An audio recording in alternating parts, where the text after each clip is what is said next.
Sheldon Danziger has been studying public policies aimed at alleviating poverty in America for more than 30 years. His most recent book, Legacies of the War on Poverty, takes an empirical approach to evaluating the success of sometimes controversial anti-poverty programs like food stamps, welfare, Head Start, Medicare, and Medicaid that were established as part of Lyndon Johnson's War on Poverty. So thanks for joining us. Great to be here. So this is a refrain you've heard from Reagan to Ryan to Rubio. We fought the war on poverty and poverty won. In fact, if it weren't for the war on poverty, poverty would be much higher. If we lived in the world we lived in when President Johnson launched the war on poverty, that was a world in which a rising tide did lift all boats, a world in which workers got wage increases year after year that exceeded the rate of inflation, and that families could get by with one earner. If we still lived in that world, if that world had continued over the last 50 years, then we would see that the war on poverty was a big success. But what's happened, the economy generated more poverty because economic growth stopped trickling down to the poor. Wage stagnation is in the news. Workers aren't keeping up with productivity and aren't keeping up with inflation. And so the expanded programs have managed to keep people from falling further behind, but it's the economy that's the problem. It's not the war on poverty programs. So what's the most successful policy that has worked so far? I think there's no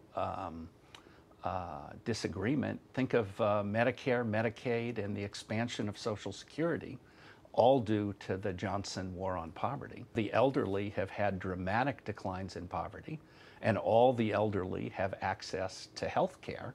The most important thing, other than Medicare and Medicaid today covers millions of people, and the food stamp program. Something like more than 40 million people get food stamps. Most of them are people who are working. Let's say you work at $8, $9 an hour and you've got 2 or 3 kids. You're going to be poor or near poor if you had to rely only on your own wages. Now, if this worker earned $12 or $13 an hour today, which is what you might expect if a rising tide had still lifted all boats, they'd be less likely to need food stamps. You know, some of the concerns with food stamps have been pointing to 2 to 3% fraud rate, which still adds up to a couple of $1 billion a year, right? And that when we look at over time, this is creating a dependency. The number of people who've been on food stamps for 10 years or greater is almost 40%. Well, there's no good research evidence on that. There's rhetoric, and there are a lot of examples. To say there's a 2 or 3% fraud rate in food stamps, what's the fraud rate among self-employed businessmen in the income tax? One of the reasons people stay on food stamps, people who work for Walmart or McDonald's, they work for a decade, but they don't get wage increases. So they stay on food stamps. And so again, it's turning things on its head. It's turning to say, oh, there are all these people who are staying on food stamps, without saying, oh, one of the reasons people stay on food stamps is because they're not getting wage increases. A rise in the minimum wage will reduce the food stamp rolls. In a way, this conversation about poverty comes around. It's cyclical.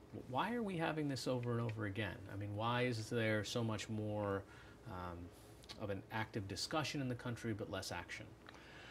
I think maybe I'm being over-optimistic, but one of the things that's happened in the last 15 years, if we really go back to 2000, the median family, that is the typical American family, they've not kept up. So when we talk about the middle class and the struggling middle class and workers left behind, we're talking maybe now about the bottom 40 or 50% of the population, not just the bottom 15.